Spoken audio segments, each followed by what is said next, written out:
Hello and welcome to the Event Industry News podcast. This podcast is kindly sponsored by Visit by GES, our smart event solution partner. For more information on Visit by GES and its smart event solutions, head over to visit.ges.com. So a very good morning, afternoon or evening to our podcast watchers and listeners wherever or whenever you may be tuning in from.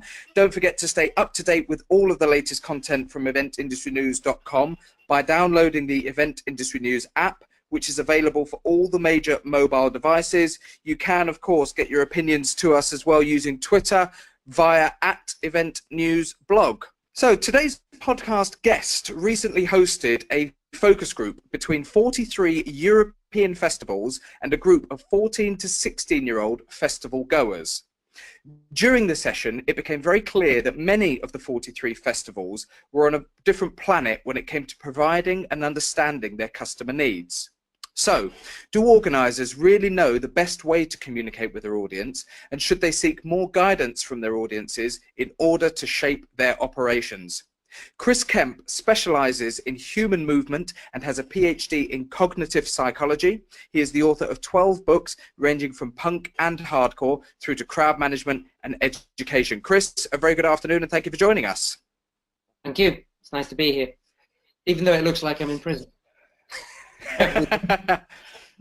Well, that aside, let's break out of that prison for a moment and dive straight into looking at this particular subject. When you say you had organisers and teenagers on a completely different planet, let's first of all find out what those planets were. What were the subjects being talked about, and how did those opinions differ so greatly?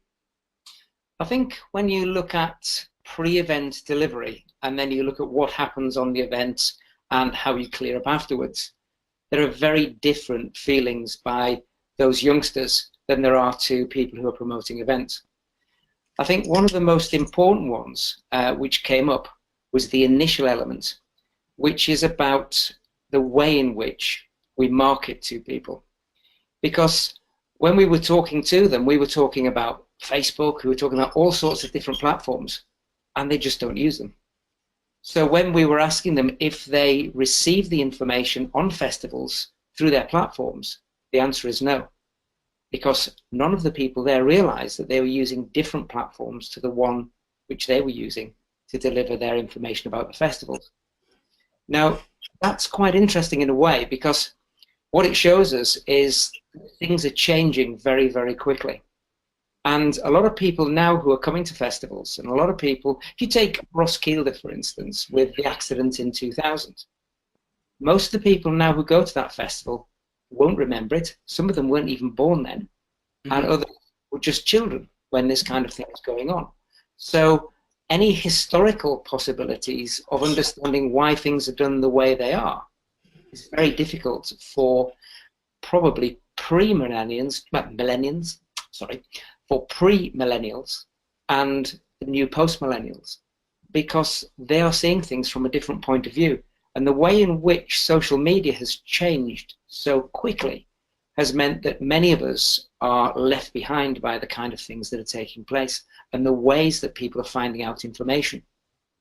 We did a survey many, many years ago, if you go back to kind of 2006, 2007, where it identified that about 64% of people were finding out about festivals through social media and the internet.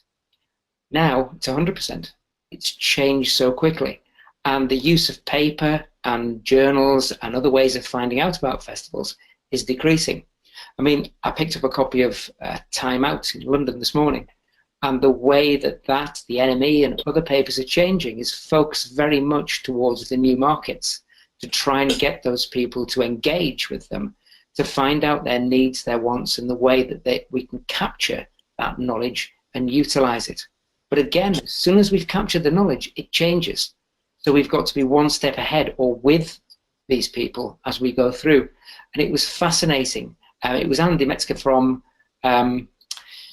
Switzerland who identified that this was a good element for us to have at the seminar, and it was priceless to watch people just sit there thinking, I had no idea this was what was going on. I mean, I was just flabbergasted. I just sat there and thought, I had no understanding that we are so far off catering for the people that we think are our audience. So it was a really different way of looking at things. When you say catering, can we look at catering for the audience? Can we look at some of the actual specifics of this? I mean, what did they think that they were doing right, and how was that being completely misinterpreted or was completely wide of the mark?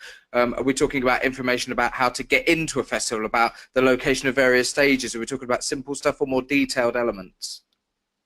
Some of it is simple generic stuff and others is very detailed. If you look at the way that people behave now and the way that we're used to people behaving, it's very, very different.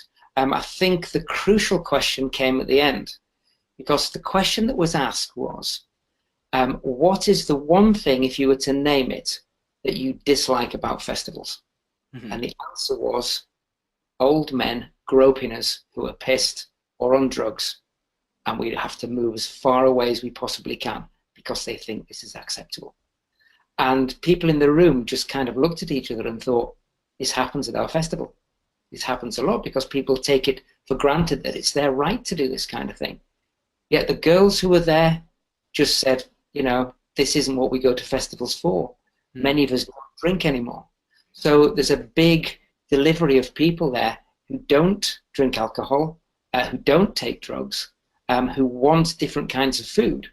And to identify that can really then drive how you buy things in, how you stop the waste products from being delivered, all this kind of stuff. And I found it fascinating because many of the festivals are catering for certain audience, which is an audience which is now past, but still delivering the same thing. Because if you think about putting an event on, we've always put events on the way we put events on. There's got to be other different ways. Do we think about them? The answer is probably not, because it's always worked, we've always sold out, and things have always gone well. There must be other ways of doing this, and there must be different things that we can put into festivals to make them compatible with the new audience coming along. If you think about welfare, dealing with people has changed dramatically. If you look at the way that some festivals put up films on the screen, this is your first festival, you're drinking or you've taken drugs, these are the numbers to ring, this is the place to go, these are the people to see, to try and identify with the crowd that they're helping them to do and to meet the kind of people that they need to meet. Some people are still putting it on the back of tickets. Some are on the internet. But how many kids read the tickets? How many kids are actually looking at things that are on paper? How many more kids are actually wanting things that are immediacy, that are on their phones, so that they get a message which says, problems, this is who to see, this is where to go to. So it's kind of changing the way that we look at festivals and embracing more the social aspects of it and the way in which kids today are really needing to be catered for. Because that kind of thing is very, very difficult to understand, because once we've had it ingrained in us that this is the way that something works, it's very difficult for us to change it, because people don't like change. But if you're a kid, change is happening all the time. So many things are happening on the internet, so many different ways of contacting people, bullying people, pushing people towards buying tickets, doing the right thing the right way. All of these things are very much in their faces all the time. Constantly, there's millions of bytes of stuff coming through that they're looking at, they're changing, they're checking with, making sure they're safe. And that's quite an important aspect in their lives. And that did come across with that comment at the end, that they didn't want to be molested. They didn't want to be in areas where they were being pushed and crushed. They wanted to do different things. A lot of the events I've been to this year have been very different in the way that people are moving towards music. Many of the people didn't even leave the campsite. They bring their own music, they play it, lots of people gather around where they're playing it, and they have their own festival within a festival. And that's kind of over the last kind of 10, 15 years, that's become more and more prominent in some of these areas. I was working at Lambeth yesterday at the country show, and that was really interesting, how the ingress and egress changed, but also how the main focus of it was one reggae stage. And it didn't matter how many people were in or out, that stage gradually built towards the end of the festival until it was full and the main band came on. Everything else was transient, and people moving in, moving out, families, and it was a real multicultural feel. And you could see that people really cared about what was happening, and there were lots of people helping with other people, and it was very different from some of the festivals that we see. So things are changing. Things are changing well, but we really need to get to grips with how our audience is operating and what changes are going to come into play over the next 2 to 3 years. One thing I'd like to ask, and I'm going to go back a few minutes here to almost the very first comment you made, and you were talking about Facebook. You mentioned Facebook, and I just want to clarify something. Were you suggesting that festivals are not using Facebook at all, or they're not using it to their to the maximum capability in terms of the information that could be fed on there? Because I would find it very hard to believe that any music festival in 2017 is not using Facebook at all. Well, we found out that none of the kids are using Facebook. That was what came across. Right. Okay. We're using other platforms. So they are using Facebook, and they're getting to certain parts of the audience, but the kids aren't receiving it because they don't use Facebook, they use other elements.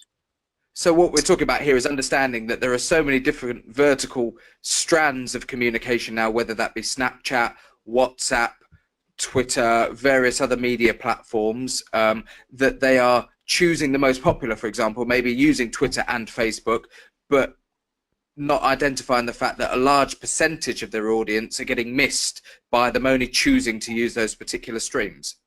That's right. The interesting thing about Snapchat, it's finite and it only lasts a certain time.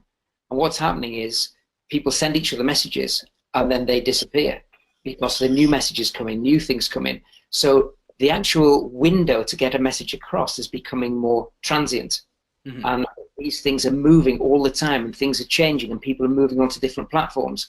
So to catch up with that, you need 13, 14, 15-year-olds to kind of support the festival in getting to those people, because it's fascinating to hear them talk. I mean, watching the confidence in these kids and what they liked about festivals, what they didn't like. A lot of it's about new bands, about transient elements that have come. They're there maybe for a couple of months and then they've gone. So they've been part of that, then it's moved on and they've moved on to other things, rather than kind of the headline band meaning everything to them. It's more all of the different things that are taking place. And many of the festivals that I've been to this summer are changing the way that they put music on. So there are fewer headlines, but lots and lots of little different bands that are attracting small elements of the community, of the music community, to see and look at and interface with. And that's quite important. Do you think that's reflective of the way young people consume music now? And there's a lot been made in the music industry about the fact that teenagers or young people tend not to consume albums in the same way that we would consume albums even 20 years ago, that because of digital music, they listen to a track, then they skip to another track, then they skip to another artist. They create their own playlist of multiple artists. And this is now starting to be reflected in the live music industry with festivals, where we've got multiple options that people can skip from in much the same way as they would use their device to listen to music. Yeah, I think you're absolutely right. And one of the main things behind this, if you look at HMV and how the shop's changed, I remember when I was a kid going in and sitting in like a bus queue kind of thing with a headset on and a disc in front of me that was going around on a turntable, and I was listening to it, and I would listen to the whole album and then come out of the shop. Now, they don't have anything like that. They've even stopped the listening posts in many of the shops because people don't use them, because it's so much easier to go onto something like Spotify or something like this, press something, and then bang, you're in. Yeah. And that's been a really, real big change in what's taking place. Now, the other thing about this is consuming music isn't as important. The areas that we used to look at, the concept album, the band, all of those different elements are not as important now, it seems, as the experience and the intensity of what you're getting out of the music. So those small elements of intensity are really important. It may be you only like one track from a band, so you want to hear that track, but the rest of it isn't important to you, so you're going to move on to something else. Hence you have playlists, hence you have all of those elements, and the album or something in your hand is not as important. I mean, to me, downloading music is brilliant, but I love to have the gatefold sleeve, or I love to have the CD so I can pull out and look at what's there. That doesn't seem important anymore. Just being there, being able to interface with the artist on stage, being able to then move away, share experiences with other people, has become very important to kids. It's interesting because I went to, last year I went to an AC/DC gig at Wembley, and we were doing some crowd profiling outside, looking at what people were wearing, and it's all very similar and the way people are. But there were 3 different types of audience. There was the very young audience, which was kind of 9 to kind of 15. Then there was the secondary audience, which was 15 to about 40. And then there was the next audience, which was 41 to about 80. And the young kids were crowding round the old AC/DC fans with all of the denim on with badges, covered in badges, and asking them what these badges were and what they meant and when they'd been there, and listening to stories about it. So that tradition of passing down those elements was really important to that group. And it's interesting because heavy metal is very different. When I worked at Wacken Festival last year, and it doesn't matter whether it rains or it snows or it's 10 foot of water there and you have to swim back to your tent, they love it. Because it's about the music, it's about the genre, it's about the whole experience of being a heavy metal fan. And the way that they help each other, and if there's an incident, they will support people. It's kind of a culture that really drives that forward. Where in many of the different smaller types and subgenres of music today, that kind of thing doesn't exist. It's just get in there, get it, get out again, get back in somewhere else, get it and get out again. So it's changing massively in some areas, but not in others. So you will always have some genres of music which have anchors in those areas and others which are transient. So kids will be in both of those areas, so you have to cater for both of them. So that's how it kind of is now. Chris, I'm curious, just going back to this subject of safety and security, and looking at the comments made in this focus group by some of these young people, and there have been incidents recently that have been reported in the industry press regarding assaults and incidents of this nature occurring. A lot of crowd management companies and security companies employed at festivals take a priority on crowd safety and the management of crowds and security, and we hear these words spoken about an awful lot. We very rarely hear the word welfare used, crowd welfare. Is this something that cropped up in there, and is it something, I mean, do you have an opinion on this, whether or not we should be focusing, yes, on safety and security, but welfare as an almost level playing field to the others? I think welfare has been very underrated over the past 25 years. There's a lot of really good people in the UK, like Penny Mellor and people like that, who do a lot of welfare stuff. When you go to European festivals, welfare seems to have a higher profile and is very focused. I mean, at Roskilde this last week, I was interviewing people from the different areas, from welfare and from first aid, etc., in the control room. And the welfare people were saying not only are they welfare for social elements, but they're welfare for psychological elements as well, because the two are very much interlinked. And the delivery of their job is quite interesting, because rain and sun are key elements that change how people feel. If it's not sunny and it's dull and it's rain, they feel sad and depressed. If it is sunny, people tend to drink a lot more, and then it causes problems with over alcohol consumption and drugs. So they were very aware that this is the kind of thing, and the psychological issues that this can actually deliver. And talking to them was very interesting, because they're all volunteers, but they're all professionals, and there are big teams of these people on the site who are doing an incredible job. But their point of call and contact is usually the security company, because if anything gets out of hand, it will usually be violence, a fight, or something like this, which they can't deal with, and they will have to bring those people in. So that interoperability at festivals is really important, especially where young people are concerned. I see it at most festivals I go to, there is a good welfare presence, but it's dealing with all of the different possibilities that you can have, especially with young children. And you've got a number of issues with young children, safeguarding issues, etc., that need to be adhered to, lost children announcements, making sure the right people are picking them up. all of this kind of activity. Because going to your first festival as a child, I mean, I can remember my first festival, it's like you go into a place where you don't realize you can't hang your coat up. You go into a place where you realize that it's very open. It can be cold very late at night. It can be boiling hot when the sun's on you, and you ring a lot of people. So the security companies do an awful lot within the crowd to ensure that people are safe and that there aren't young kids at the front being crushed against the barrier, and that when you have something like Justin Bieber or somebody like this, then you actually have in there, you have people who are able to deal with that kind of activity. I mean, at Wembley last year, I remember when One Direction came on stage, that lads and girls were fainting in the audience, having to be pulled out, and didn't even see the gig because it was all too much. You know, allowing parents into that area with people who are slightly of a slightly younger age, or shouldn't be there at all, actually. But it's difficult to get the parents to let them out because they brought them there specifically to see the band, and they're then there at their own risk because you can't force somebody out of those areas.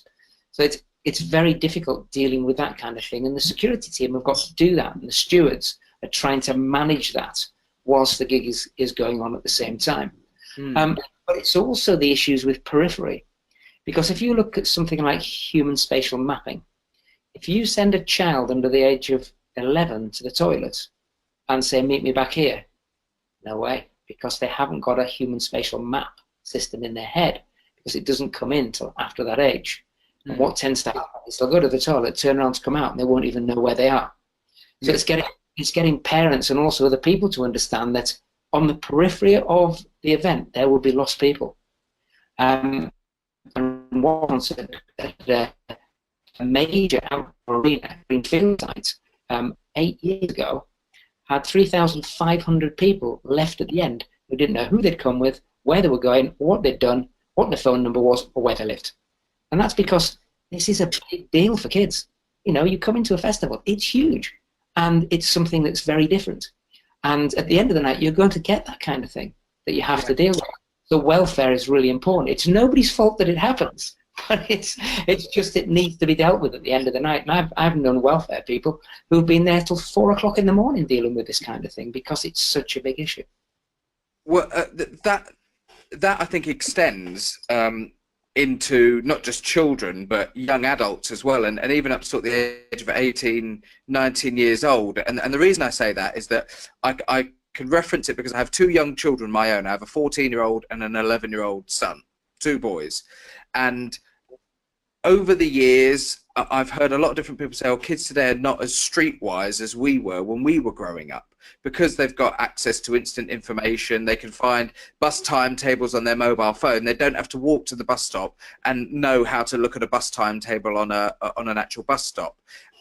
But in general, my point is that kids today are less streetwise, I think. And so when they're going to a music festival, even if they are 18 years old, they just don't have the same skill set that 18-year-olds 30 years ago would have had going to a festival, if you can follow me there. And there's a very, very different way that they would search for information. I know a lot of festivals pay attention to the signage that's in the festival site to direct people in certain ways. But you'll probably find a vast majority of youngsters, if they wanted to find something on a festival site, wouldn't look for the signage. They would get their phone out their pocket, go to the festival's app, and search for where is the first aid tent. And if they can't find it within 30 seconds, it's mass panic. Yeah. No, I understand this. I've seen it happen. I mean, the difference between my children and my grandchildren and the way they interrelate when going to events is very, very different, because they look at a different set of aspects and find a different set of things and are tuned into different elements that they are there for, which are very different from each other. And I think when you made a very good point there, that people are less savvy. Now, the one thing that we don't know is, are they less safe because they're less savvy? Because if you think about it, it's always been dangerous to go to a festival. It's always going to be, because loud music, lots of people about, drink, drugs, you know, what could be more unsafe? But what could be more brilliant?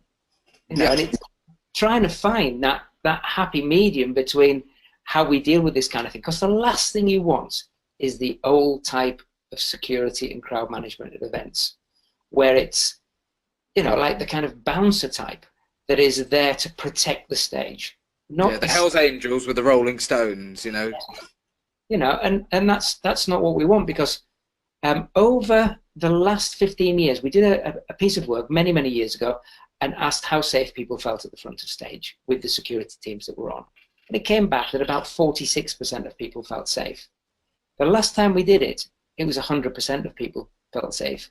And they could go to people and ask questions and be helped by these people, because they're customer service. It's all about the customer now. I mean, at many festivals, the crowd are known as guests because they are guests. They're there for a total experience which is supplied by lots of different people and given in the best possible way. So they're guests and they're paying guests, which is even more important, because that is where your next money is going to come from next year's festival. Those people who are attending are more likely to come back than other people. But at the bottom end, you have a big turnover or change of people coming to the festival. So you do have maybe 7, 8, 9, 10, 11% of new people coming to the festival. And that churn is going to happen continually because people drop out, go to other festivals. And if you think about how many festivals there are now compared to what there were 10 years ago, there must be 8-fold more festivals across Europe than there were then. And that's because the music industry itself has changed. Artists can't make that much money out of providing music through the various vehicles that they have, like radio, the internet, phones, all that kind of stuff, because it's not like the old way of making music.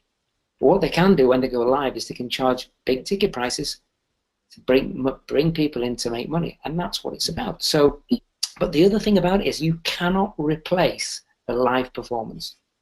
A CD, a download, an album, whatever it is, it does not come anywhere close to the live performance, and that's why people go. I've been there, I've seen it, I've done that. And that's what's important. And kids going to 50 or 60 different bands during the shows, moving from one to another while a band's on, you see the migration patterns across the site to go and see as many of these people that they can in some areas is really important to them, because they can then say to people, I listened to that, wasn't particularly good, but this was brilliant, so I'm going to have a little bit more, I'm going to tell my friends about it, I'm going to go on the net and I'll look this up, I'm going to stream it to somebody else, have a look at this song, absolutely brilliant. So they have at their fingertips ways of sharing music that we never had when we were kids. And that's a very important thing for them, because my son used to sit in the front room and he'd have his phone up, and I'd say, what are you doing? He said, I'm showing my friend what I'm watching. So he's like, but you can tell him, oh no, I'm just showing him this bit, and then I'm done. You know, and that kind of thing is so different to what we were used to.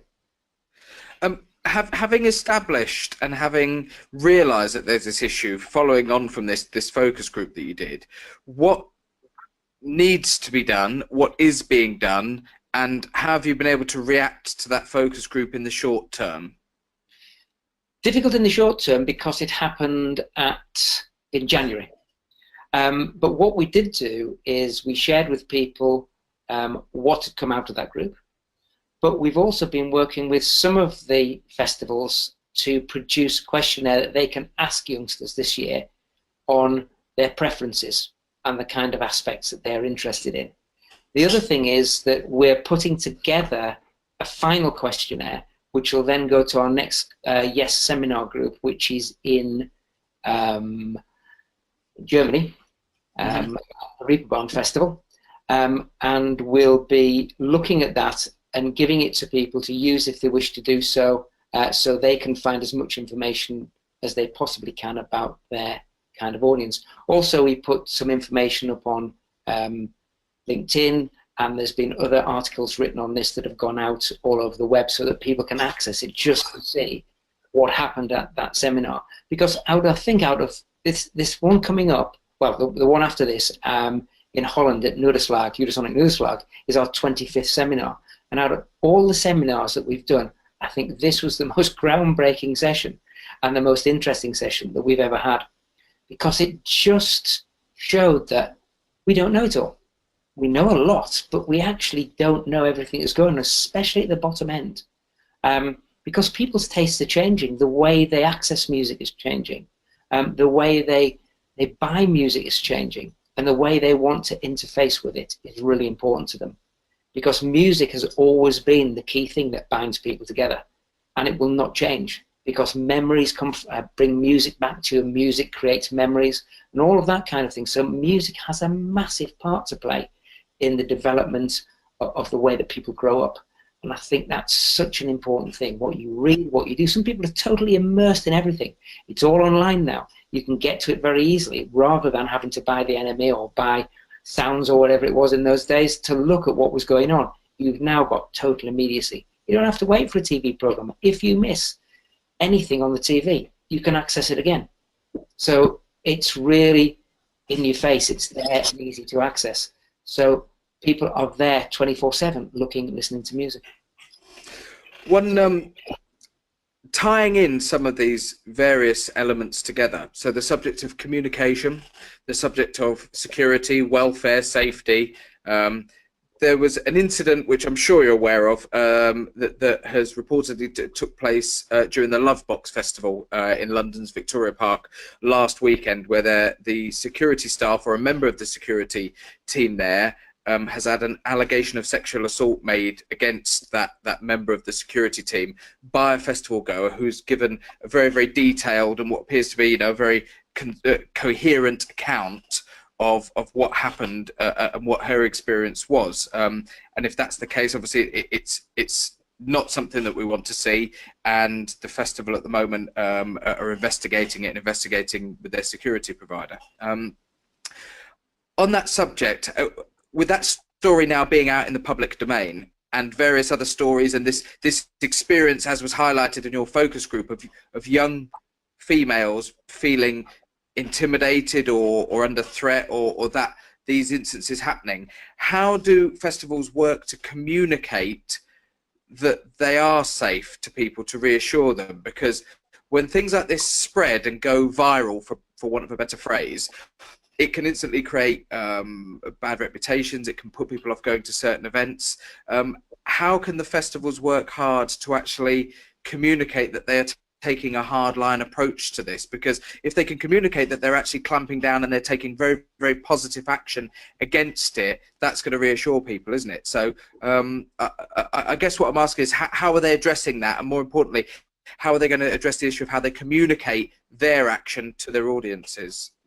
Okay, now there's two parts to this question. I think, first of all, if you look at some music cultures where you get crowd surfing, at a number of festivals I've been to, there's been women who've got up to crowd surf, and most of their clothes have been removed while they've been crowd surfing. They've been groped, and then they've been pushed over the barrier at the end, dejected, and then led out by security staff because of what's happened to them going across there.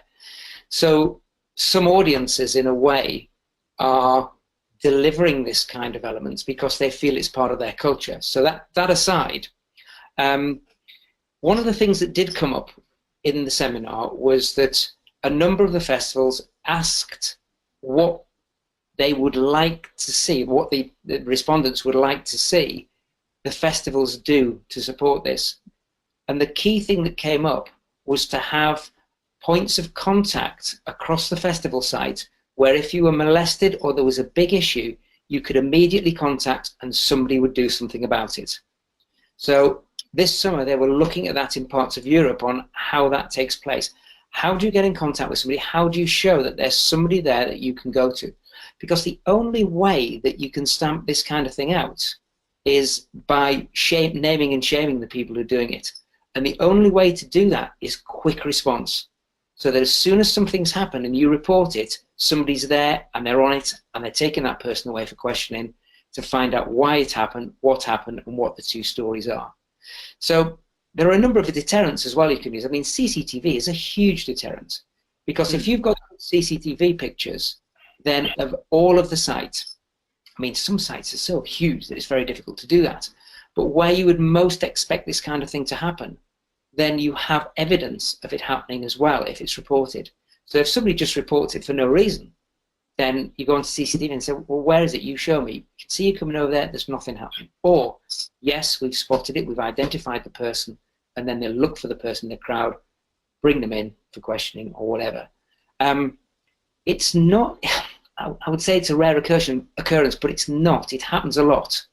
And a lot of people get very distressed by it, especially younger people, and also kind of between 18 and 25, where they're actually being kind of invaded by this kind of element, which is, it feels very invasive to them because they didn't come out for that to happen, and they came out to have a good time, enjoy themselves, and then they end up being molested or even raped, as has happened this summer in Europe on a number of occasions. Okay, Chris, I'm gonna play devil's advocate for a second here. There will be hopefully a very small group of very small-minded people out there who are of the opinion that if a young female chooses to climb on tops of the shoulders of thousands of merry festival goers and go crowd surfing across a big group of people, that she is putting herself in a very, very vulnerable position, and perhaps that small group of small-minded people would argue that if she chooses to put herself in that position, then, you know, if anything happens, then they need to, that's maybe her fault. Now, that's not my own opinion on it, but there will be people out there with that. Has this cropped up, and have you been able to consult at all with the general public and with audience members on that particular train of thought? This is a very dangerous road to go down, and it's one of the reasons why this Swedish festival for women only is going to happen. Right. And I think the reason it's a dangerous road to go down is, why does anybody feel they have the right to molest somebody else who is enjoying themselves? Mm-hmm. Because, okay, funnily enough, we did some interviews in the crowd at one of the festivals this year, and we asked girls, you know, about had they been molested, and some of them said, yeah, it's horrible, we don't go up there anymore because you just can't enjoy yourself, and we're really not used to it. One guy said, they're a bunch of tarts, if they get up there, they deserve to be raped. Okay, that's the kind of difference you have in attitudes to this very sensitive element. And if you think about it, and you think about the gender differences, and the way that the trust people have in the audience, because many people who might be there for the first time, many people who've been there and nothing has happened to them before, they trust people in that audience. Yeah, they're going up on top, they're doing things which is fun, which is, you know, part and parcel of what the festival is all about. And then they get molested.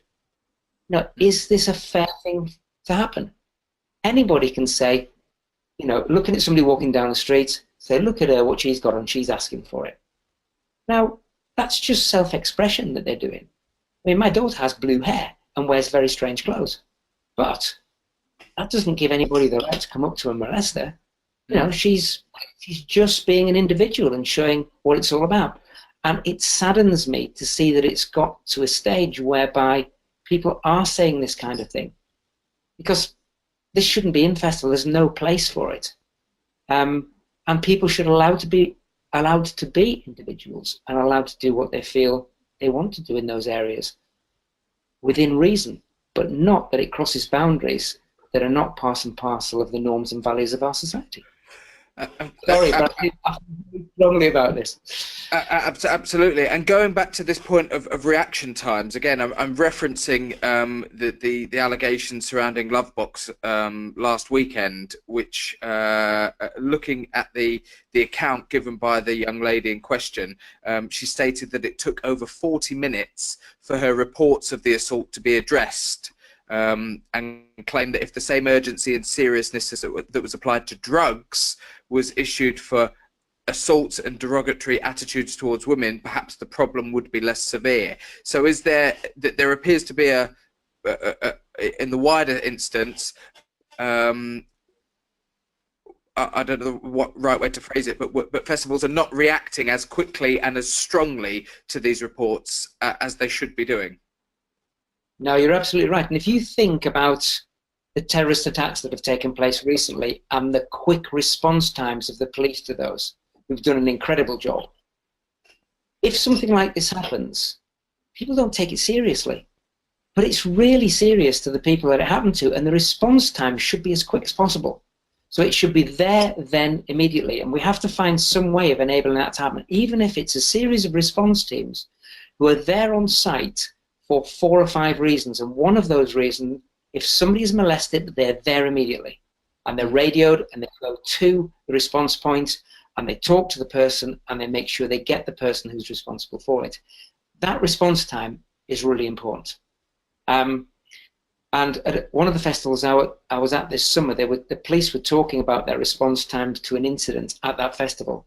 And when something happened, they were there within 45 seconds. One of their teams was there in that time, which means that if there are a number of response teams about at that festival, they could be in specific places around that area to be there as quickly as possible.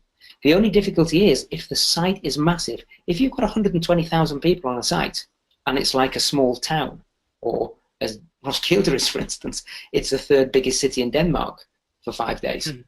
You know, you could have 44, 50 acres of site to get around, including the campsite. So that's quite difficult. But having teams and having the right stewarding and the right people in the right places across that festival site means it's easier for people to contact somebody if something's happened, and for that message to be quickly moved and escalated. You can't expect somebody who is just a steward to deal with something like that. You need somebody responsible. I'm not saying stewards aren't responsible, but you need somebody who has the right attitude to be able to deal with it now, and will have an effect on what happens. Because if a police officer deals with a manager or a safety officer or a supervisor, then there's more likely to be some kind of action taking place because it's been escalated. If you think about a terrorist attack, it's the police. The police are the people who go in and deal with it because they're trained specifically to do it. So these people need specialist training as well to be able to do this in welfare, and what to do and how to deal with it. And I've seen this at a number of sites, that the security team has people there who do deal with this, and they're very specially trained for it, and they can deal with it and make things happen. It may be that you even have to have medical attention, or you have to be seen by a doctor because of what's happened. And that has to happen quickly, because leaving somebody in that kind of situation for long periods of time can be so distressing that it must be focused on immediately. And it's a really important thing that we get to grips with it and make it happen. But it's not just at music events. It happens at sports events as well. It happens at city festivals. It happens at greenfield sites where there's no music. These kind of things are happening all over the place because they're easy preying grounds for people who do that kind of thing. And in the same way that negative incidents can be amplified and could put people off going to a festival taking positive action and seeking to improve response times and taking hardline approaches to this particular subject, that will amplify to a positive effect, won't it? It will actually it will reassure customers, and it will actually improve their own reputations. No, I think you're exactly right. One of the biggest problems that we've got is everybody focuses on the negatives. But actually, if you go to a festival, there could be 100,000 different things that take place that are really positive.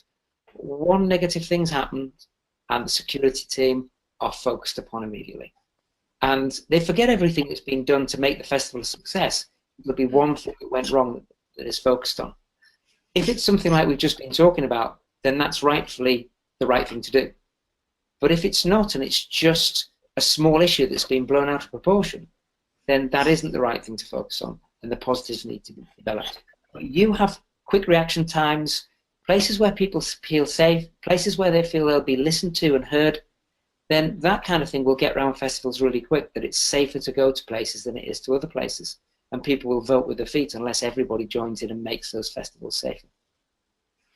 It's time to round up today's episode of the podcast and give our thanks to Chris Kemp. Chris specialises in human movement and has a PhD in cognitive psychology. And we've been looking at the communication of festivals, and particularly reflecting on a consultation and focus group that Chris helped to organise earlier on this year between 43 European festivals and a group of 14 to 16-year-old festival goers, and some of the outcomes and some of the subjects that cropped up as a result of that, which we could spend hours discussing. I'm sure there's a wealth of material and information that that came out of that focus group. Chris, tell us how festival organisers tuning into today's podcast could get in touch with you and find out a little bit more about the content that focus group created.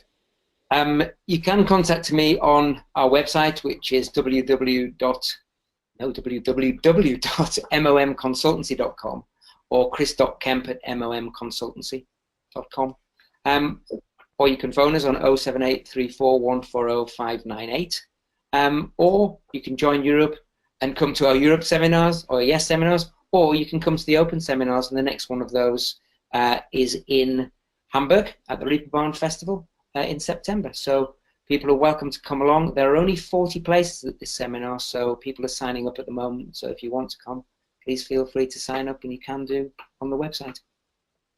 Fantastic. Chris, thanks very much for your time today. The Event Industry News podcast is sponsored by Visit by GES, our smart event solution partner. For more information on Visit by GES and its smart event solutions, head over to visit.ges.com. And once again, a reminder about the Event Industry News app available for all the major mobile platforms. And if you've got any opinions and comments and you would like to get in touch with us about today's episode of the podcast, at Event News Blog on Twitter, or visit eventindustrynews.com and get in touch with us. And we'll probably put some links up there as well to momconsultancy.com, I think you said, Chris, so that people can find out a little bit more about this particular subject. And I'm sure, Chris, at some point in the future, we'll have you on another episode of the podcast, perhaps with a group of guests, because your particular area of expertise and this particular subject that we're looking at is extremely relevant to festival organisers at the moment. And thank you very much for giving us a bit of an insight into that focus group and some of your opinions today. Thanks very much. Lovely. Time to round up today's podcast. Thank you very much for joining us, and we'll see you next time. Goodbye.